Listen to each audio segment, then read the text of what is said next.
Pero quiero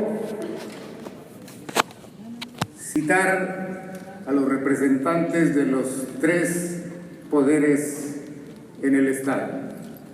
Al representante del titular del Poder Ejecutivo, ingeniero Egidio Torre Cantú, en la persona de don Herminio Garza Palacio.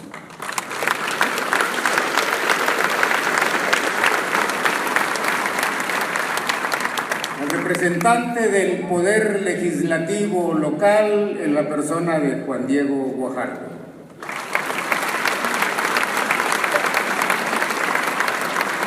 Al representante del Poder Judicial del Estado, en la persona del magistrado José Herrera Bustamante.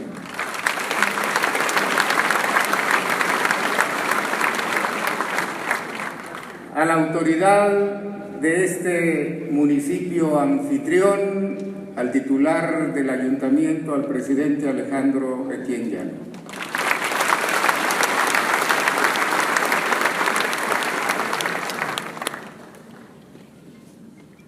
También saludar a los diputados federales, saludar a los delegados federales y saludar a todos ustedes con un cariñoso, fraternal y solidario abrazo, pero por una elemental lealtad a mi origen, pues tengo que citar a mis hijos Manuel, Miguel y Daniel, y a mi padre, Manuel Cavazos Rodríguez,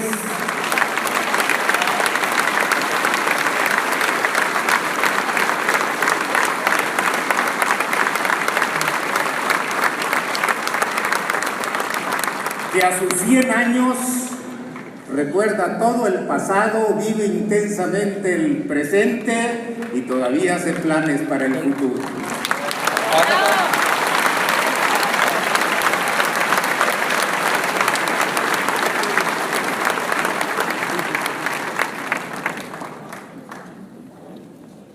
El senador tiene varias funciones, pero hay dos que son fundamentales. La función más importante es legislar, y yo quisiera hablarles de las 12 reformas estructurales que son el fruto legislativo más acabado y más esperanzador que realizamos. Pero hay una facultad exclusiva, que es analizar la política de relaciones exteriores y coadyuvar con el titular del Ejecutivo Federal a realizar esta política de relaciones exteriores. Y esto es muy importante porque algunos dicen, ¿y por qué el senador viaja tanto? Bueno, las reformas estructurales y todo lo que hacemos tienen 5 grandes objetivos. Son 5 grandes objetivos nacionales. Buscar un México próspero, un México incluyente que disminuya la pobreza, un México seguro, un México con educación de calidad y un México con responsabilidad global. Y esto quiere decir que tanto el Ejecutivo como el Legislativo tienen que ir al área internacional a ocupar espacios que habíamos abandonado. Por eso apenas habíamos empezado en el 2012, cuando en enero de 2013 nos mandan a Vladivostok, allá en Rusia, al Foro Parlamentario Asia-Pacífico para llenar huecos que ahí existían. Hacía más de 20 años que no se celebraba una reunión de parlamentarios de Asia-Pacífico en México y la consigna era: traigan la representación, traigan el próximo evento, traigan el próximo foro a México. Y así fue. En el 2014 la reunión de interparlamentarios Asia-Pacífico se realizó en Puerto Vallarta. México fue el anfitrión. México volvió a estar en los foros internacionales y realizamos la mejor reunión que se haya realizado en la historia de estos foros. Hicimos muchos amigos, vinieron más de 30 países de Asia-Pacífico, y decir Asia-Pacífico es decir donde está más del 60% de la producción, más del 60% del comercio, más del 60% de la riqueza de este país, y no podemos desdeñar ese espacio internacional que estaba literalmente abandonado. Hicimos muy buenas relaciones con China, con Japón, con Rusia, con Corea, con Vietnam, con Australia, con Nueva Zelanda, con el Canadá, en fin, con los países que tienen costa en el Pacífico. Y eso nos permitió platicar de nuestras propuestas de reformas estructurales, y después nos invitaron a que fuéramos a compartir experiencias, porque son órganos de colaboración y de consulta. Y estuvimos en un solo viaje, que en realidad fueron 6 viajes. Estuvimos en Hong Kong, estuvimos en Indonesia, estuvimos en Vietnam, estuvimos en Australia. De mi bolsa pagué un viaje a las Filipinas porque estaban interesados en estos temas. De mi bolsa pagué un viaje a Nueva Zelanda. Pues si ya estaba en Hong Kong, pues nomás brincamos el charco y estamos en Filipinas. Si ya estaba en Australia, pues nomás brincamos un charco y estamos en Nueva Zelanda. Y hasta allá estuvimos. Y en los periódicos sale el senador más gastalón. Es el senador por Tamaulipas, que se gastó no sé cuánto en un viaje. No fue un viaje, fueron 6.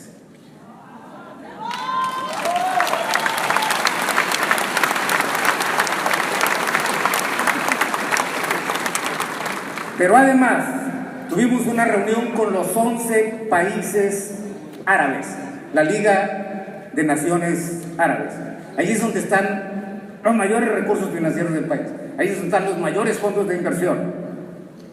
Y nos invitaron a viajar, nos invitaron a compartir experiencias. Así es que les advierto, a lo mejor voy a los 11 países árabes.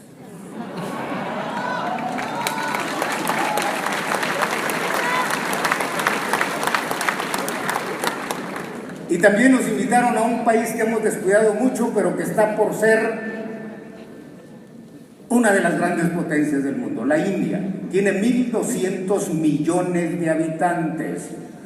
Los mejores estudiantes en Europa y en los Estados Unidos son de la India. La India es ahorita la economía número 10 en el mundo, pero está llamada a ser en pocos años, si no la número 2, la número 3. Pero andará ahí muy cerquita de los Estados Unidos, que es la primera economía, de China, que es la segunda, y del Japón, que es la tercera. Y con los 3 queremos tener muy buenas relaciones internacionales. Así es que es probable que vaya a la India.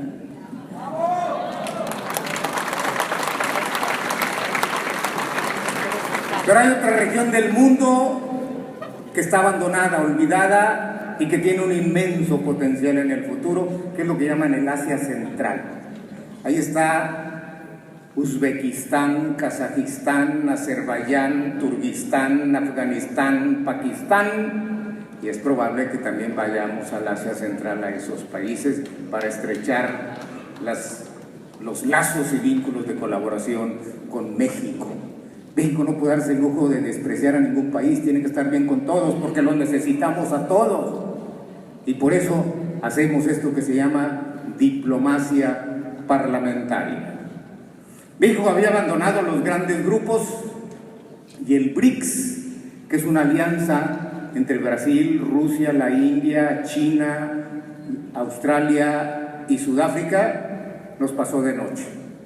Pero Peña Nieto apenas entró y recuperó este activismo en la arena internacional, y nos incorporamos a otro grupo que se llama MIDCA. Ahí están países emergentes, países que tienen un gran potencial. Se llama MIDCA porque está México, está Indonesia, está Turquía, está Corea y está Australia. Y ha habido reuniones de jefes de Estado, ha habido reuniones de cancilleres, pero no había habido reuniones de parlamentarios, de manera que apenas hace un par de meses nos reunimos en Seúl, Corea, y ahí fundamos el grupo de consulta y cooperación de MIDCA en el área parlamentaria. Y la próxima reunión la vamos a hacer en Australia y la siguiente en Turquía, así es que es probable que nos vean por allá. Y vamos, además de tocar este punto que es importante, porque así como hay reuniones de jefes de Estado y de cancilleres, tiene que haber funciones de legisladores, porque todos los acuerdos, todos los convenios, todos los tratados que se firmen tienen que ser ratificados por el Senado mexicano. Y si no estamos al tanto de qué está pasando, pues entonces con base en qué dictaminamos y ratificamos. De ahí que tengamos que estar inmersos en estas negociaciones. Además de esta tarea de relaciones exteriores, está la tarea fundamental, que es la de legislar.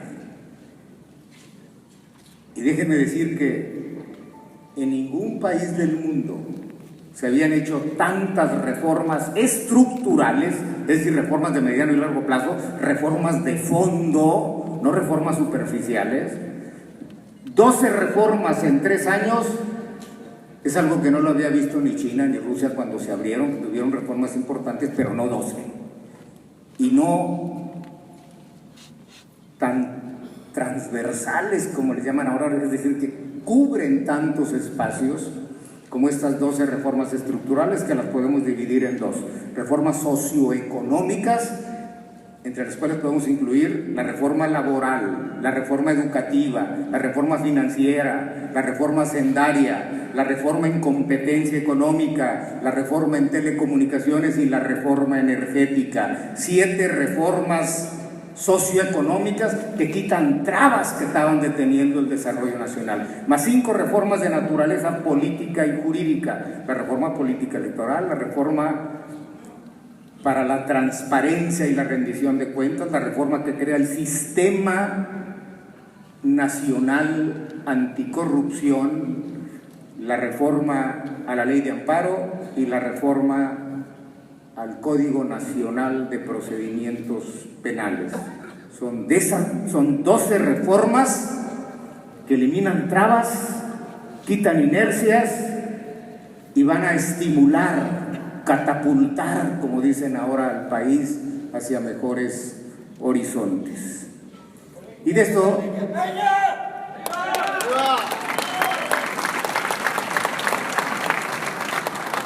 Y qué bueno que mencionan a Enrique Peña, porque son reformas de todos, pero que promovió Enrique Peña, a un gran costo personal. Él sabía que emprender estas reformas iba a afectar muchos intereses y sabía que iba a tener ataques por todos los flancos. Y sin embargo, prefirió pensar en las próximas generaciones y absorber el costo político, pero no nadar de a muertito, como le habían hecho antes. Dejar al país a la inercia, al ahí se va, sería una gravísima irresponsabilidad que tiene costos, sí, se pagan, sí, a costa de su propia aceptación, de su propia persona, sí. Y esa valentía, ese patriotismo, ese nacionalismo, esa visión es digna de aplauso, y por eso un aplauso para Enrique Peña.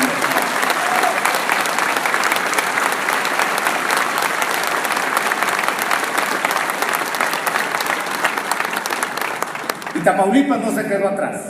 Apenas salió el nuevo Plan Nacional de Desarrollo con estos 5 grandes objetivos de inmediato. En agosto del 2013, el gobernador Egidio Torre Cantú modifica el Plan Estatal de Desarrollo y lo hacen compatibles para que Tamaulipas vaya parejo con México, para que Tamaulipas contribuya más a México. Y así tenemos en Tamaulipas como grandes objetivos estatales un Tamaulipas competitivo, es decir, un Tamaulipas próspero, un Tamaulipas humano, es decir, un Tamaulipas incluyente, un Tamaulipas sustentable, es decir, que sean políticas de largo plazo, un Tamaulipas seguro, un Tamaulipas tranquilo, un Tamaulipas en paz, un Tamaulipas que con este perfil es el Tamaulipas que todos queremos, que es compatible con el México que todos anhelamos.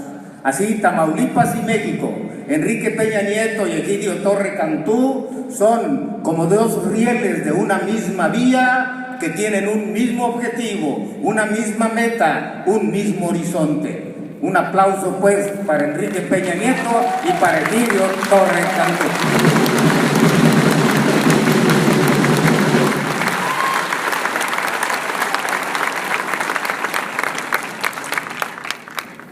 Veamos primero estas 7 reformas socioeconómicas y después las 5 reformas político-jurídicas. La primera reforma, la reforma laboral. Hacía 40 años que no se modificaba la Ley Federal del Trabajo. En 40 años México había cambiado mucho y el mundo había cambiado mucho, y nosotros seguíamos sin cambiar nuestra ley federal del trabajo, y urgía.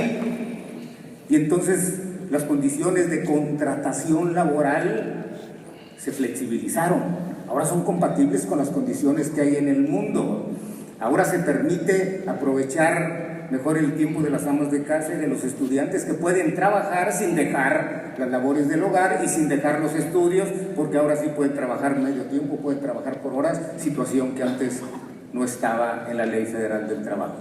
Ahora no solamente se protege a la mujer, a los discapacitados, se eliminan algunos requisitos que antes existían, como el requisito de que no estuvieran embarazadas, porque están embarazadas entonces rinden menos. Eso es contra los derechos humanos, y eso se eliminó, como se eliminó también este requisito que atentaba en contra del derecho humano a un trabajo digno de los discapacitados.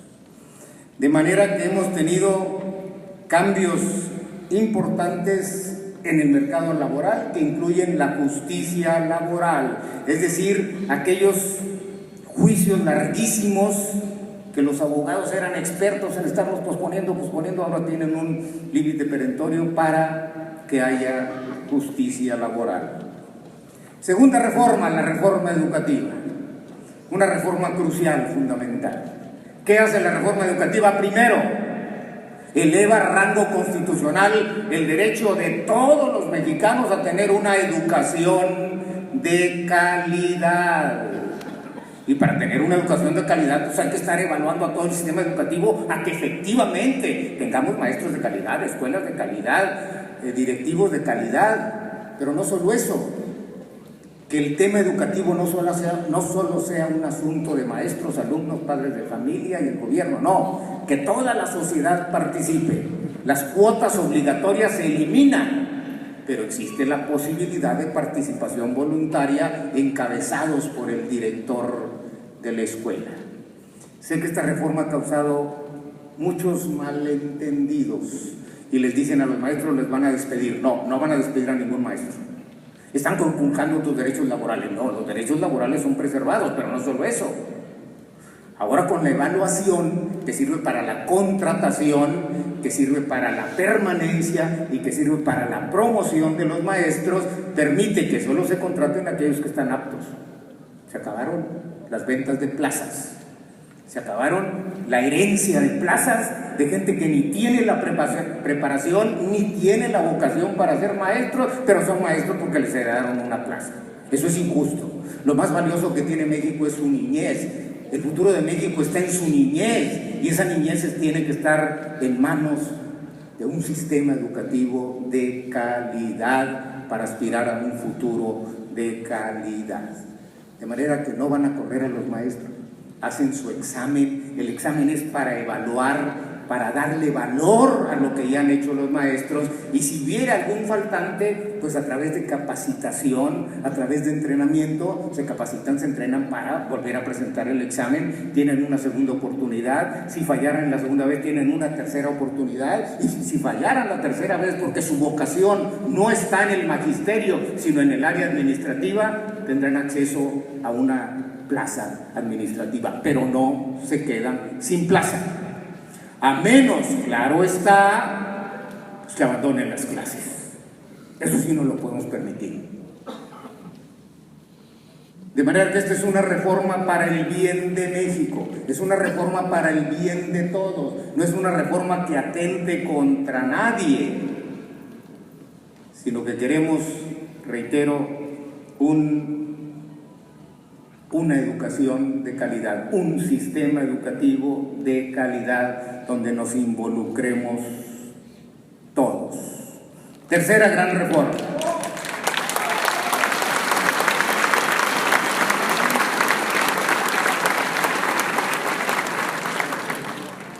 Tercera gran reforma, la reforma financiera.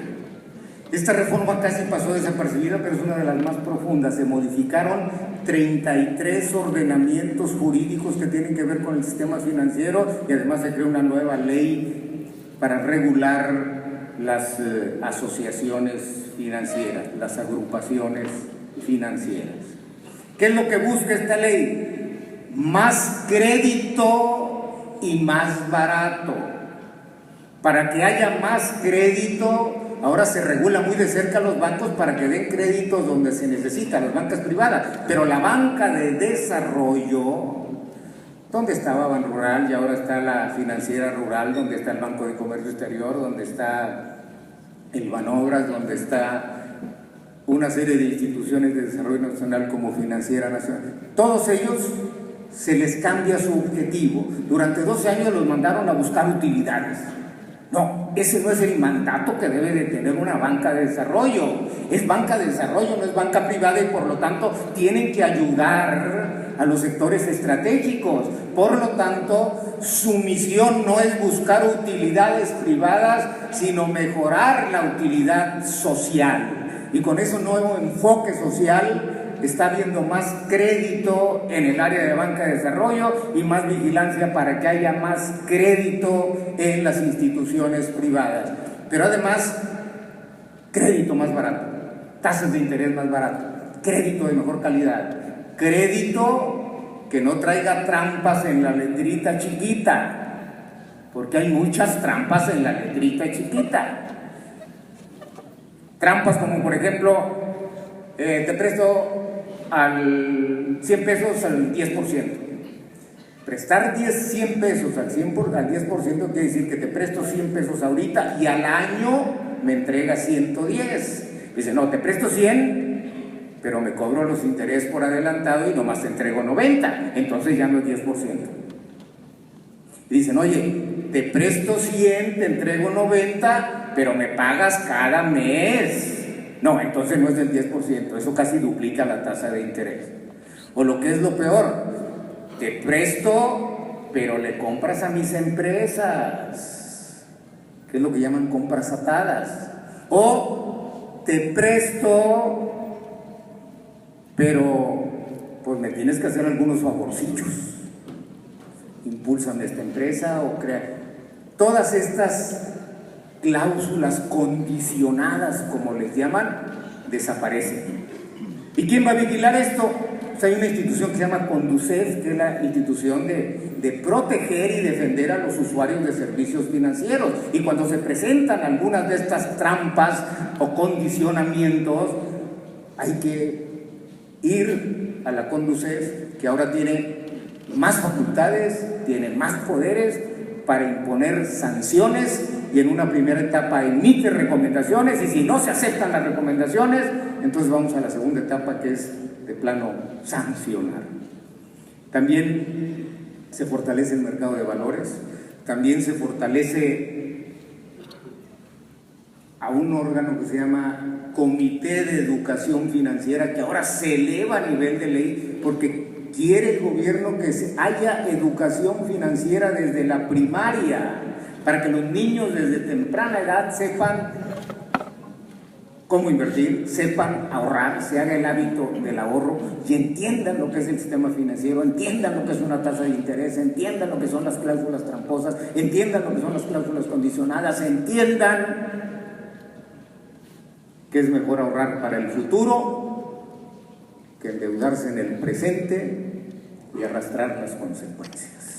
De manera que este Comité de Educación Financiera se eleva a nivel de ley y se fortalece un Consejo para la Estabilidad Financiera que está vigilando que los bancos estén bien capitalizados, que los bancos estén seguros, que el ahorrador esté seguro, y para eso se eleva también a nivel de ley unas condiciones que negociamos allá en Basilea, en Suiza, le llaman las condiciones de Basilea III, que obliga a los bancos a tener solidez financiera. Es decir, que no presten de más, que tengan un capital de a de veras y no un capital nada más de papel. Y todo esto ayuda a mejorar el sistema financiero, y si mejora el sistema financiero, mejora el ahorro, si mejora el ahorro, mejora la inversión, si mejora la inversión, mejora la producción, si mejora la producción, mejoran los empleos, si mejoran los empleos, mejoran los salarios, si mejoran los salarios, pues mejora la economía familiar, que es el objetivo último que buscamos, el bienestar de las familias. Después aprobamos cuarta reforma, la reforma hacendaria. Una reforma que también ha sido distorsionada. Para empezar, le llaman reforma fiscal. No es una reforma fiscal, la reforma fiscal solo se ocupa de los ingresos, de los impuestos. No, la reforma hacendaria se ocupa de los ingresos, se ocupa del gasto público y se ocupa de la deuda. Ya andan por ahí los críticos de la reforma hacendaria diciendo que es una reforma fiscal que solamente aumentó los impuestos, que solamente el gobierno engorda, que están perjudicando a las empresas, que están... pero no dicen, primero, que eliminamos el IETU, que es el impuesto a las empresas a tasa única. Ese impuesto que era muy gravoso para las empresas se les quitó, que era muy gravoso para administrarlo, que les complicaba la administración, se elimina ese impuesto para que haya más inversión. Ese es un estímulo a las empresas, pero nadie dice, ¿verdad?, que quitamos el IETU. Y cuando hicimos la campaña, una de las demandas más sentidas de los empresarios era, por favor, eliminen el IETU, y el IETU ya está eliminado. Y también nos decían, por favor, eliminen ese impuesto que es un contrasentido, que se llama el impuesto a los depósitos en efectivo. Y ya no hay impuesto a los depósitos en efectivo. Ese impuesto se eliminó. Pero no solo eso, se está mejorando la administración aduanera. Por ejemplo, ahora los trámites deben ser más rápidos en las aduanas. Y para esto modificamos la ley aduanera, pero modificamos también la ley de armas de fuego y explosivos, porque ahora pueden venir oficiales estadounidenses de aduanas a hacer la inspección en México y los camiones van directos a su destino en Estados Unidos. Ahora pueden venir oficiales de migración a los aeropuertos, revisar los papeles y ya no tenemos que pasar inmigración en Estados Unidos.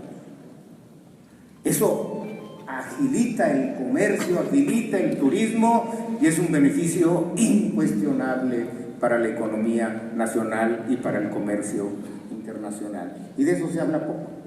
Tampoco se dice que el gasto público ahora tiene requisitos muy estrictos para su eficiencia, para su desempeño. Hay indicadores de desempeño para evaluar el gasto público, para ver si está rindiendo o no está rindiendo, para ver si es efectivo o no es efectivo. Y eso fue lo que permitió introducir en el presupuesto del 2016 lo que llaman presupuesto base cero, que es una nueva técnica que por primera vez se utiliza en México. Y presupuesto base cero quiere decir, pongamos todos los programas en el tablero y el programa que no sirve para afuera, y el programa que se duplica para afuera, que se consolide, y el programa fantasma, porque hay muchos programas fantasmas que ni siquiera presupuesto tienen, para afuera. Y vamos a gastar más con menos y mejor. Y esto también es producto de la reforma hacendaria. Y en cuanto a la deuda, había ahí una ley de presupuesto y responsabilidad hacendaria que decía que el gobierno forzosamente tenía que tener déficit cero. Y déficit cero es una buena estrategia si tenemos una economía en crecimiento y una economía generando empleos, pero cuando la economía está estancada es una irresponsabilidad tener déficit cero. Habrá que gastar más, pero para que eso no se convierta en deuda, se limita la deuda y se tiene que establecer un horizonte de ajustes para no endeudarnos y poner en riesgo el futuro de la nación. Y eso se hizo también en la reforma hacendaria. De manera que ahora estamos mejor equipados para enfrentar las crisis internacionales que son cada vez más recurrentes. 5. La reforma en competencia económica. En este país hay muchos mercados, muchos bienes que se venden en mercados monopólicos, hay prácticas monopólicas y cuando hay monopolio pues los productos son más caros, los productos son de menor calidad y entonces se extrae ingreso del consumidor que va a dar al productor.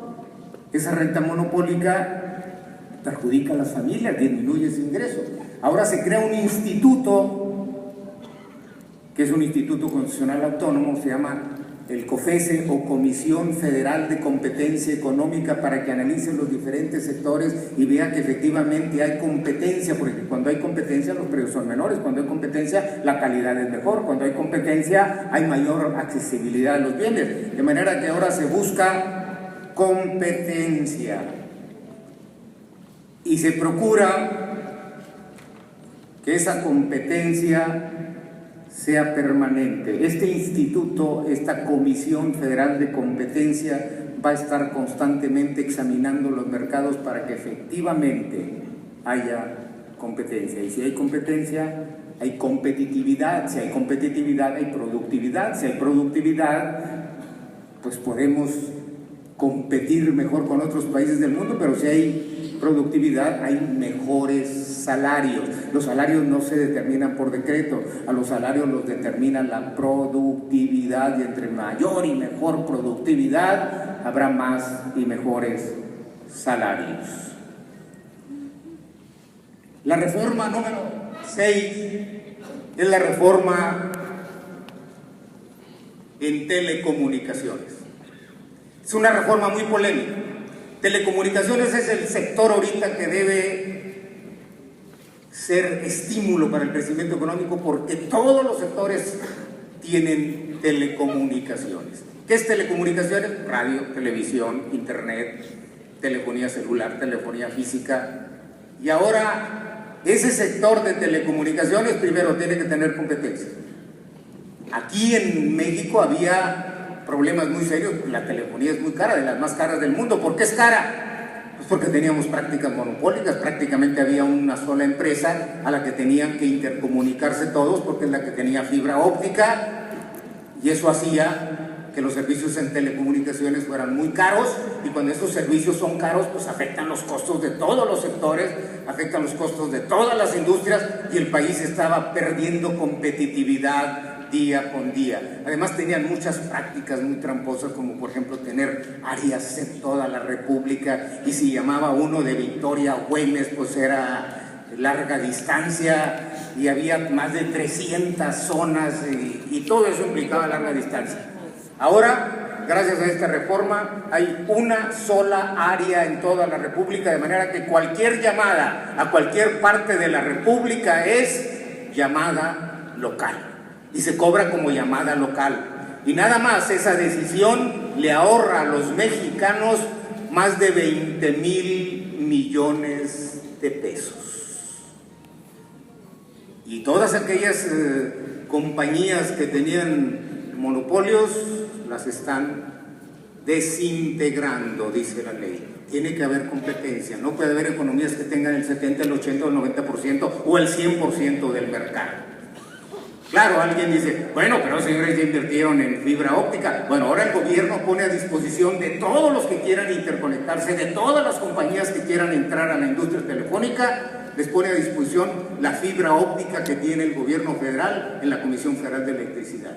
Y además se van a invertir 10,000 millones de dólares para que cuando menos el 90% del territorio nacional esté intercomunicado, para que cuando menos el 80% de las pequeñas y medianas empresas estén intercomunicadas, y se obliga al gobierno a que tenga en un plazo perentorio, al terminar este sexenio, 250,000 lugares públicos con internet gratuito, de manera que todas las escuelas van a tener internet gratuito, que todos los parques, jardines tengan internet gratuito. Y cuando todos tienen internet gratuito, y en las escuelas además de internet gratuito van a tener laptops y tablets, entonces los muchachos al salir de la primaria pues van a conocer de computadora, y ahorita el que no sabe de computadoras pues es como si no fuera competitivo, como si no estuviera en el mercado de trabajo. Pero hay una gran brecha. Esa brecha digital entre países se va a reducir. México tiene una gran brecha con respecto a otros países, esa brecha se va a reducir, pero también hay brecha entre sectores, hay brecha entre regiones. Las regiones más apartadas pues no tienen posibilidad de internet, y aunque tengan una tableta, ¿de qué les sirve tener una tableta, una computadora, si no hay manera de conectarse con internet? Y esta reforma en telecomunicaciones, solo esta reforma, va a significar que el Producto Interno Bruto crezca cuando menos al 1% adicional. Va a haber inversiones para este sector, porque ahora, al no haber monopolios, pues hay muchas más compañías que están interesadas en entrar a este sector, y entre más compañías hay, pues habrá mejores planes, habrá mejores tarifas, habrá mejores precios, y en todas las empresas que utilizan tecnologías de la información, pues van a tener menores costos, y al tener menores costos se vuelven más competitivos, y al ser más competitivos pues va a haber más inversión, y al haber más inversión va a haber más producción, y al haber más producción va a haber más empleos, y al haber más empleos va a haber más dinero en los bolsillos de las familias mexicanas.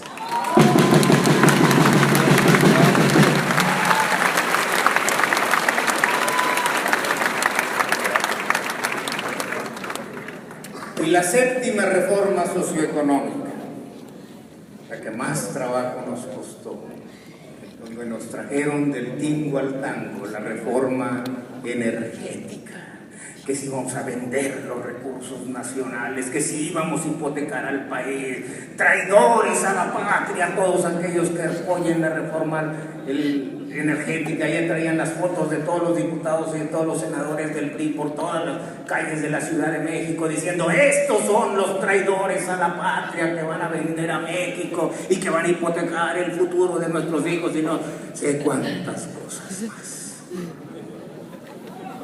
Puras mentiras. Lo cierto es que el sector de hidrocarburos está monopolizado. Pemex es el único que podía actuar. Y si Pemex no tiene inversión, pues ahí se quedan durmiendo los recursos. Y si Pemex no tiene tecnología, pues ahí se queda durmiendo el potencial. Y si Pemex no tiene las alianzas estratégicas necesarias, pues ahí se queda la riqueza. ¿Y de qué sirve una riqueza en manos muertas?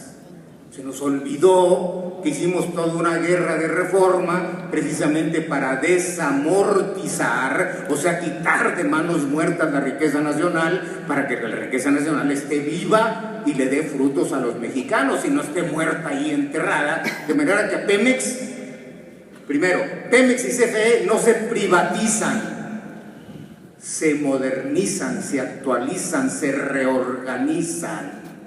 Pemex y CFE se convierten en empresas productoras del Estado, es decir, van a competir con otras empresas, pero sus utilidades son para el Estado mexicano. Pemex tiene la oportunidad, y eso es lo que llaman la ronda cero, de escoger todos aquellos campos en donde ellos tengan ventaja comparativa. Algunos, entre ellos yo, me preguntaba: ¿por qué si tenemos tanto gas en la cuenca de Burgos, importamos una tercera parte del gas que se consume en México? ¿Por qué si tenemos posibilidades de refinerías como ampliar, modernizar la de Ciudad Madero, tenemos que importar la mitad de las gasolinas que se consumen en México? ¿Y por qué si tenemos el campo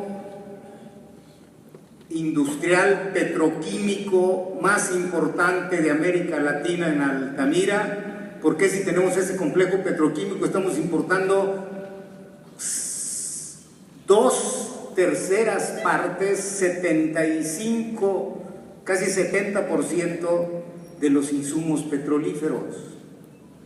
Pues es que Pemex no puede invertir ni en gas, no puede invertir en refinerías, no puede invertir en complejos petroquímicos, porque le dan muy poquito, y porque tiene lo que se llaman pozos en aguas someras, como los que están allá en Campeche, donde le cuesta 6, 8, máximo $10 el barril, y los vendía a $100 el barril, pues ahí gana el 1000%, pues ¿para qué tiene que invertir en gas? Pues mejor invierte ahí. Bueno, pero ¿qué vamos a hacer con el gas y qué vamos a hacer con la petroquímica y qué vamos a hacer con la refinería? Pues que entren otros a ayudarle a Pemex. No, porque perdemos la soberanía y la rectoría del Estado. Eso es falso. No perdemos la rectoría porque es el gobierno el que dice quién viene, cuándo viene, cómo viene y en qué condiciones viene. No, pero es que los recursos son nuestros, siguen siendo nuestros. Pero entonces, ¿qué es lo que pasa? Que el Estado les dice: tú, empresa inversionista privada, vienes, exploras, explotas, pero a nombre y cuenta del gobierno mexicano. Yo te voy a pagar lo que le pagaría a cualquier otro que explore y explote. Te voy a pagar a tasas competitivas, pero el petróleo es mexicano. Y además en los contratos dice eso, el contrato. El petróleo es mexicano.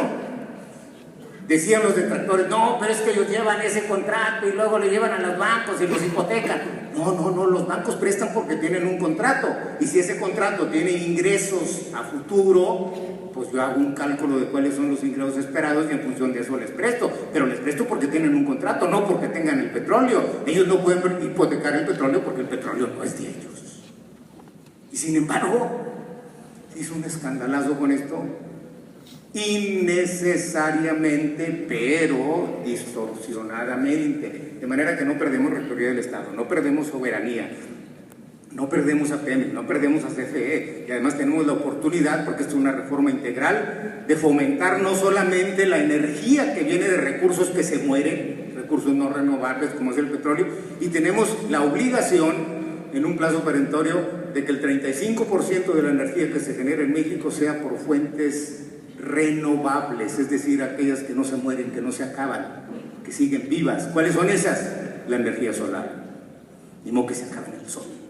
La energía eólica. Tamaulipas tiene condiciones especiales para la energía eólica, es decir, energía del viento, porque el viento huasteco, que es muy generoso, no es tan fuerte como los vientos allá del istmo de Tehuantepec, que voltean un tráiler, pero son constantes, son permanentes, tienen un flujo muy estable. Y esos son los campos que andan buscando. Por eso ya tenemos un campo eólico en Reynosa, están construyendo uno aquí cerquita, en Yera. Ustedes van por la carretera vieja, antes de llegar a la Angostura, por ahí se encuentran un parque eólico que está construyendo, y tenemos también posibilidades de una nueva fuente que llaman la geotermia, otra nueva fuente de energía que llaman la bioenergía. Ya hay planes para hacer una productora de etanol en Vallehermoso utilizando el sorgo, y ese etanol sirve como catalizador en las gasolinas. O sea que tenemos muchas perspectivas positivas. Tamaulipas es el estado que va a salir más beneficiado con la reforma energética, no solamente porque tenemos energía no renovable, sino también posibilidades de energía renovable. Ya se realizó la ronda 1 y le dieron a Pemex lo que pidió, la ronda 0. En la ronda 1, muchos dicen que fue un fracaso porque nada más se dieron 2 contratos, y no, eso fue un éxito. Primero, todas las empresas internacionales pues pagaron por ver, quisieron estar ahí para ver cómo lo hacíamos, y vieron que lo hicimos de la forma más transparente que se ha dado en el mundo, de que todos los que querían conocer las bases del contrato estaban en internet, de que todos los que se registraban estaban en internet, y además después de hacer sus presentaciones se abrió en público ante los medios de comunicación para ver quién ofrecía los mejores términos para México. Y es cierto que algunos contratos no se dieron porque no ofrecían lo que México pedía. Y aquellos que decían que nos íbamos a someter a los designios de las compañías transnacionales y que las 7 hermanas iban a convertir en 14 y se iban a venir a México, las iban a robar a México, se iban a saquear y nos iban a... Bueno, pues prácticamente hasta nos iban a violar. No, pues no sucedió nada de eso. Viene la ronda 2, y estamos esperando con singular importancia la ronda 3, porque ahí se van a licitar los contratos de aguas profundas, y ahí se va a licitar este campo tan importante que tenemos enfrente de Matamoros, donde tenemos petróleo en aguas profundas, y por eso se le está invirtiendo mucho al puerto del Mezquital en Matamoros, y hay muy buenas expectativas para Tamaulipas. Y tenemos un gobernador visionario, un gobernador que se anticipó a esto y primero generó una agenda energética. ¿Qué debe hacer Tamaulipas para aprovechar esta reforma estructural? Que necesitamos capital humano, pues vamos a capacitar muchachos en los tecnológicos y en la UAT y en todas las universidades para tener ingenieros petroleros, para tener de los mejores ingenieros, porque necesitamos capital humano. Tenemos la vocación, tenemos la experiencia, pero sobre todo tenemos la voluntad inquebrantable de que esta reforma efectivamente nos beneficie. Y así como se hizo una agenda, de inmediato se hizo una agencia que le diera seguimiento a esa agenda, y Tamaulipas es punta de lanza en la reforma energética, pero esto requiere de la participación de todos, y todos estamos comprometidos con hacer realidad este brillante futuro que nos espera, que solo cristaliza si no nos descuidamos. Y por eso hay que estar alertas, hay que estar atentos, pero sobre todo hay que estar participativos para que lo que ahora es expectativa, mañana sea realidad. Estas son las 7 reformas de naturaleza socioeconómica. Repito, la reforma laboral, la reforma educativa, la reforma financiera, la reforma hacendaria, la reforma en competencia económica, la reforma en telecomunicaciones y la reforma energética. Hay 5 reformas de naturaleza político-jurídica, y empiezo por la reforma política electoral, que tiene 2 componentes. La reforma política, es decir, cambio en el régimen o forma de gobierno, y ahí conviene destacar primero que se crea una Fiscalía General que sustituye a la Procuraduría General de la República. Esta fiscalía, que está encabezada por un fiscal que será electo por el Senado, debe crear cuando menos 2 fiscalías especiales, una fiscalía en delitos electorales y una fiscalía anticorrupción. Estas dos fiscalías o estos 2 fiscales los designa el fiscal general, pero pueden ser sancionados o pueden ser evitados o pueden ser corridos por el Senado. El Senado va a estar vigilante de que esta fiscalía y estas fiscalías especializadas funcionen y funcionen bien. La fiscalía va a ser un órgano constitucional autónomo. No va a depender ni del Ejecutivo, ni del Legislativo, ni del Judicial. Va a tener esta autonomía, esta independencia que le permita hacer mejores investigaciones y mejor procuración de justicia. Otro cambio importante: hay reelección de diputados y de senadores a nivel federal, de diputados locales. En el caso de los federales es por 18 años, y es a partir de 18, de manera que los diputados que participaron en esta elección ya se pueden reelegir en la siguiente, pero los senadores no podemos reelegirnos en la siguiente porque no podemos hacer leyes que nos beneficien a nosotros, y que nosotros vamos a tener que esperar hasta que los que participen en la siguiente elección, los que entren al 2018-24, eso sí se pueden reelegir para la que sigue. También hay la posibilidad de que se reelijan, y cuando hablo de reelecciones de manera consecutiva, porque ahorita ya es reelección, pero hay que esperar un periodo. Esta reelección consecutiva también es posible para los presidentes municipales, siempre y cuando duren 3 años, porque hay estados como Coahuila, donde los presidentes municipales duran 4 años, y esos no se pueden reelegir. Pero toda esta parte local queda en manos del Congreso local para que fijen los detalles de esta reelección. Tercero, hay paridad de género. Cada partido tiene que postular la mitad de los candidatos hombres y la mitad de los candidatos mujeres en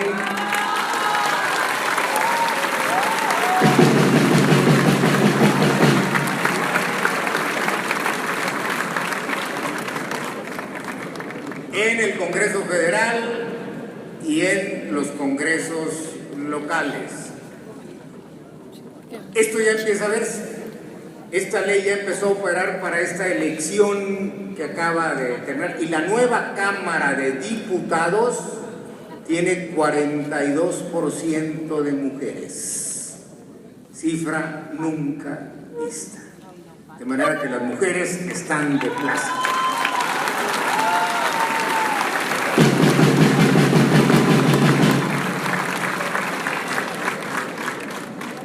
La reforma política también cambia algunas fechas. Por ejemplo, el próximo presidente de la República ya no va a tomar la protesta el 1 de diciembre, ahora va a ser el 1 de octubre.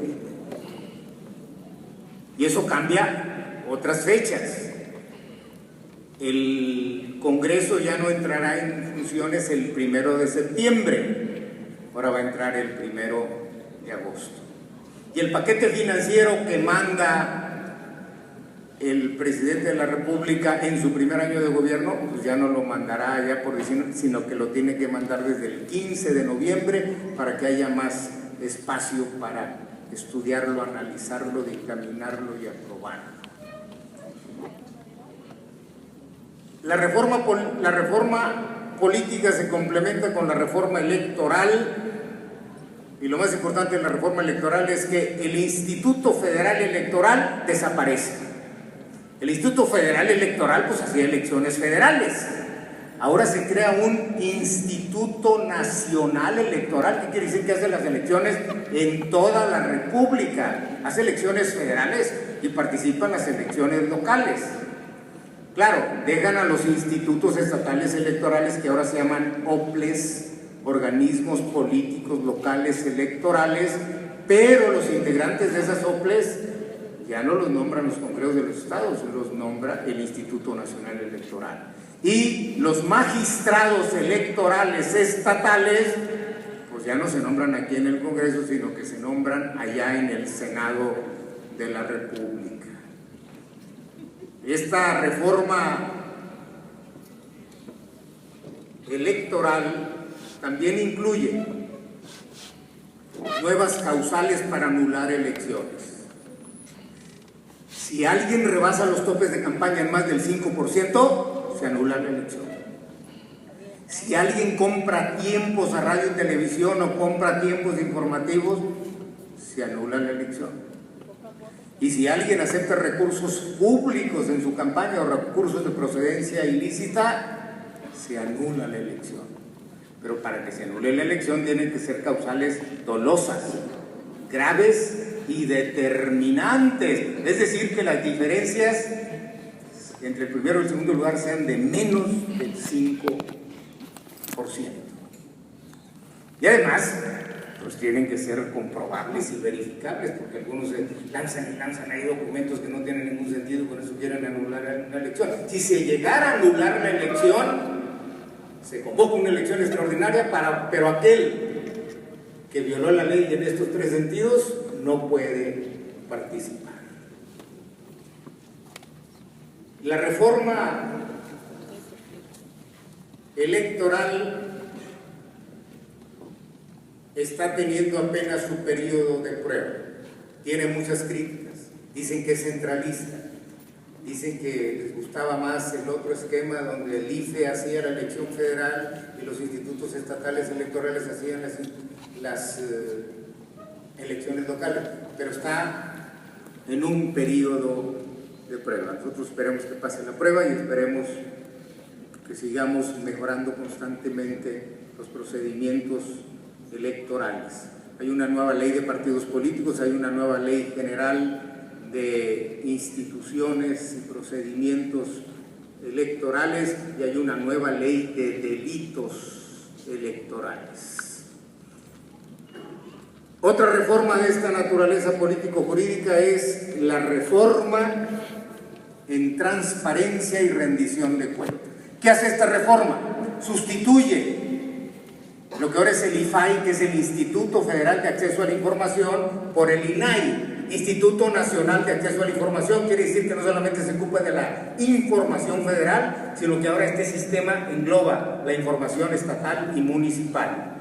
Este Instituto Nacional de Acceso a la Información incluye también la protección de datos personales, y ahora todos los órdenes de gobierno, federal, estatal y municipal, y todos los poderes ejecutivo, legislativo y judicial tienen que dar información. Y ahora todos los que usen recursos públicos son sujetos obligados, tienen que informar. Y esto incluye a los sindicatos, incluye a los partidos, incluye a las universidades, incluye, repito, a todo aquel que utilice recursos federales.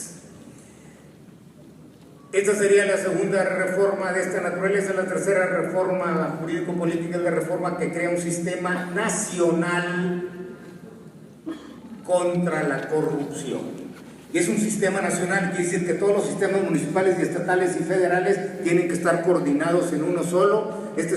Van a formar un órgano constitucional autónomo que nombra el Senado para que coordine todos estos esfuerzos estatales, federales y municipales contra la corrupción, y se crea el Tribunal de Justicia Administrativa que puede sancionar no solamente a los servidores públicos, sino también a las personas particulares que utilicen indebidamente recursos públicos. Hay una tercera ley en esta naturaleza político-jurídica, una cuarta ley, que es la ley de amparo, que hace más expedito el juicio de amparo, más expedita la protección contra la justicia, que protege los derechos humanos, que toda la jurisprudencia que existía en la Suprema Corte se incorpora ya a la ley, y se trata de mejorar la procuración y la impartición de la justicia. La quinta reforma de esta naturaleza sería un código único de procedimientos penales. Ahorita hay 32 códigos, pero ya se eliminaron, queda uno solo, de manera que no por vivir en diferente estado tengamos diferentes procedimientos y diferente acceso a la justicia. Esto también nos va a ayudar a mejorar la procuración y la impartición de justicia. Estas son las 12 reformas. Estas 5 de naturaleza político-jurídica, reitero, son la reforma política electoral, la reforma para crear un sistema nacional anticorrupción, la reforma en transparencia, la reforma a la ley de amparo y el Código Único de Procedimientos Penales. Finalmente, compañeras y compañeros, reitero, las reformas son estructurales, son de mediano y largo plazo, no son reformas coyunturales, no son reformas de un día para otro, son reformas que implican un cambio profundo, no un cambio superficial. Nadie prometió llegar al paraíso por asalto. Nadie prometió llegar al cielo por decreto. Nadie prometió la felicidad instantánea y repentina. Eso no existe. Las reformas son de todos y requieren de todos. Las reformas son semillas, no son frutos. Y como son semillas, esas semillas hay que cultivarlas, hay que deshiervarlas, hay que fertilizarlas, hay que regarlas, hay que apapacharlas, y esto exige la participación de todos. Por lo tanto, yo los convoco a que juntos con Enrique Peña Nieto, juntos con Egidio Torre Cantú, juntos todos los tamaulipecos y todos los mexicanos hagamos realidad estas reformas estructurales. El horizonte es promisorio, todos juntos, con visión de futuro, hagamos realidad estas reformas. Muchas gracias.